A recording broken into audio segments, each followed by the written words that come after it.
the more mature the network gets, the less volatile the price becomes. So I was expecting, and yet to be proven out, that each time we go through a bear market, that we see lower percentage falls.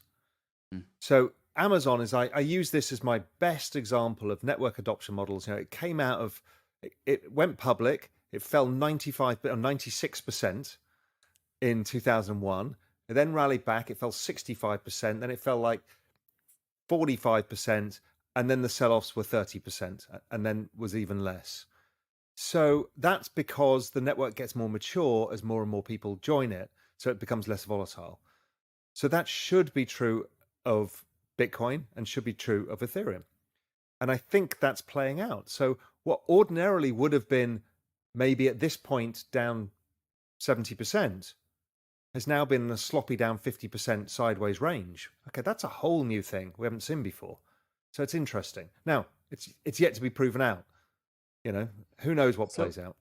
where do you think we end? I'm just looking at percent down from all-time highs, and I'll read a few assets out for us here. So Bitcoin, we're now at about 55% down from all-time high, from Bitcoin's all-time high.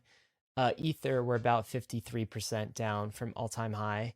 Other assets, Solana, it's more in the alternative layer one space. It's 74% down from all-time high. Where do you think we end up with, maybe let's start with the Bitcoin and ETH? Do you think that's like 60, 70% down all-time high, or do you think we get even higher than that? It depends what else happens. I mean, I look at the chart of Ethereum and I'm like, this could be a head and shoulders top, in which case we go significantly lower. We go back down to 1500. Who knows?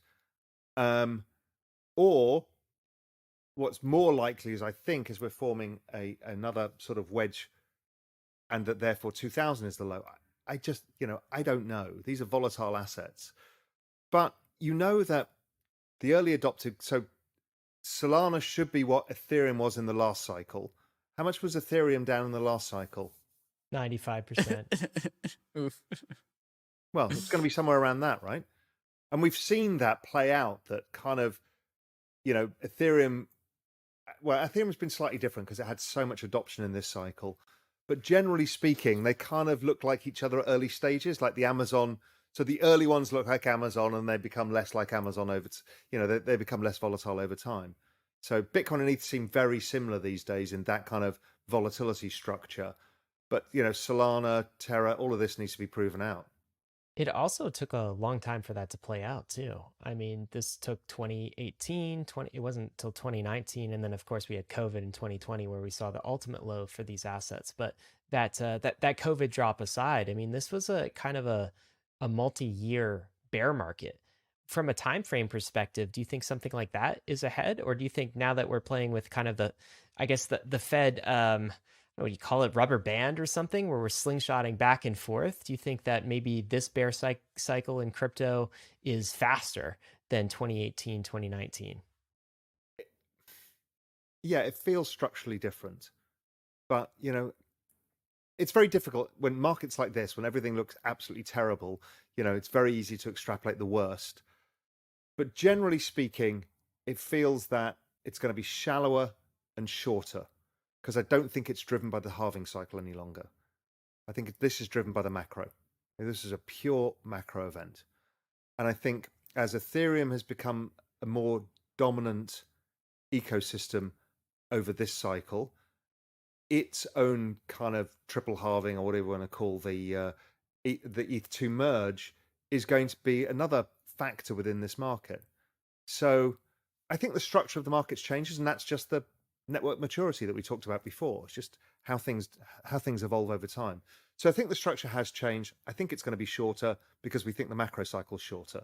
I think we all kind of agree that feels like that's where we are. So it's short and brutal, but it's not been as brutal as the past ones, because the past ones were crushing bear markets. Don't forget, this time in 2018, we talked about 2018 a lot in this chat, is at that stage, 2018, we were down huge. I can't remember what we were down in Bitcoin by the 2018 Fed pivot, but that was the low. Ethereum is over fair value because of the burning, which is a different source of demand that doesn't appear in the Metcalfe's law kind of models. I think that's interesting, and that has been why Ethereum has done very differently. Now, if that increases because of the triple halving effect, then that should further lead to the Bitcoin outperformance, the ETH outperformance of Bitcoin, which I've been watching for an extended period of time, and that seems to be ongoing. So, barring any change in anything, it should outperform over time, unless something dramatically changes with volume structures. Now, we go back to earlier, what I said is when I look at my analysis, Ethereum is going nowhere. We've got no new participants, and Bitcoin's going nowhere. But Ethereum has had luck because it's had NFTs, and they've burnt a shit ton of tokens. And that's been because Ethereum ecosystem is vibrant within it. It's just not growing, i.e. people are not coming into it. So I think that is big. And I think the social token market, which I've been talking about for a while, that, I'm about to go public on a business that I've launched with a bunch of kind of well-known people on that. That is coming as well. That's tokenizing communities. And you guys were very advanced in that. You've had your own social token. And, I don't think the world is yet ready to understand what that means. So the sources of future demand are stacking up every day. So it's this period of time that we're talking about is where we know the technology is growing. It's in an exponential trend, but the market's been trading sideways. We've just raised, 42 billion in VC money for the space. That is going to be A, spent on marketing budget. B, it's also going to be spent on developing new cool stuff. And everybody kind of knows that we need consumer facing applications. If not, we're just selling stuff to each other in the Ethereum ecosystem. And that is not how to get this network adoption model. So I'm incredibly positive about the space, incredibly positive with the amount of stuff that's being built, who's doing it, how much money's gone in. So crypto completely survives this down cycle that other VCs may struggle with, and other tech companies will struggle with because everybody's fully funded. So that means that, people just build over this period, and we come out the other side with a whole set of other opportunities because the last building period gave us DeFi and NFTs. What's the next one going to give us? So over time, in a network adoption model, these big pauses that are bear markets are just kind of fuel for the next stage. And I'm particularly optimistic because how much money flowed in. 42 billion came in over 15 months. And how much of that has been deployed? I mean, not that much. So another way to ask this question is, do you think any of this action, any of maybe the future bull market, do you think any of that changes the fundamental thesis for the space or the fundamentals of the space as a whole? The only way that can change the fundamental is if adoption stops. So how does adoption stop? People don't find a use for it. That's pretty difficult to think that that's going to happen now. And again, considering how much money's gone into the space and what's going to be developed on top of it. So the only way of stopping that is regulation. How much could you slow network growth by massive regulation? That's always been the risk, right? We know it. You do kind of wonder what the regulatory appetite might be against crypto in a bear market. It seems like the regulators get more concerned when there are bull market things, but maybe this changes in the bear market if things are blowing up and investors lose money and that sort of thing. But let me ask you the big question. But also, don't forget, a lot of the fragilities are not in the US. The US is the kind of global regulator of concern, and Europe. There's not a lot of these ecosystems that are there because the US doesn't allow much leverage in crypto. So it's kind of okay in some respects. I put money into the ecosystem and just said, well, I'm just not really going to look at my P&L because I want to be in it for a longer haul.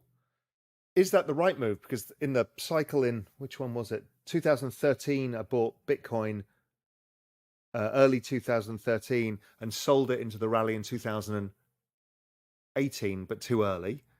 And then I didn't get back in until the lows. That worked too.